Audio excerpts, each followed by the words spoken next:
पहिल्यांदा तर मी नागपूर जिल्हा भारतीय जनता पक्षाचं अतिशय मनापासून अभिनंदन करतो की आपण सगळ्यांनी या निवडणुकीमध्ये एक अभूतपूर्व अशा प्रकारचा विजय मिळवला आणि 27 पैकी 22 नगरपालिका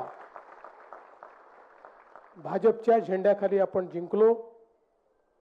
आणि एकूणच आपण जर विचार केला तर जसं डॉक्टर साहेबांनी सांगितलं की आपल्या महायुतीच्या 24 नगरपालिका त्या ठिकाणी निवडून आल्या आहेत। आणि म्हणूनच मी असं म्हणेन की एक प्रचंड मोठं मॅन्डेट हे भारतीय जनता पक्षाला या निवडणुकीच्या माध्यमातून मिळालं आहे। आपल्या एनडीएला किंवा महायुतीला एक मोठं मॅन्डेट मिळालेलं आहे।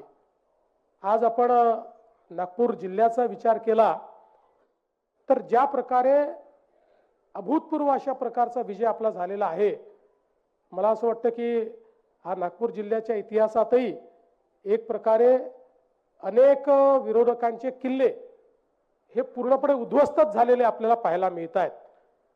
आणि जवळजवळ सगळ्या मोठ्या ज्या नगरपालिका आहे, एक काटोलचा अपवाद सोडला तर सगळ्या मोठ्या ठिकाणी आपण चांगल्या पद्धतीनं निवडून आलेलो आहोत।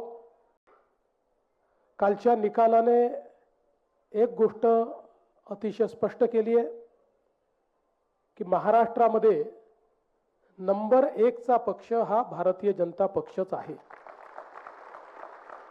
आणि काल एकूणच आपली जी महायुती आहे त्या महायुतीला एकूण जे काही निवडणुका झाल्या त्यापैकी 75% नगराध्यक्ष हे आपल्या महायुतीचे निवडून आलेले आहेत। आणि आपण जर विचार केला तर जी महाविकास आघाडी होती त्यांचे एकूण सगळे मिळून 50च्या जवळपास फक्त नगराध्यक्ष आले आहेत आणि आपले 210 नगराध्यक्ष निवडून आलेले आहेत।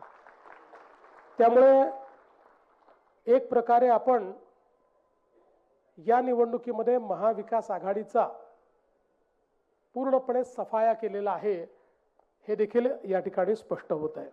सगळीकडे हा विजयाचा आपला रथ निश्चितपणे चालू राहील।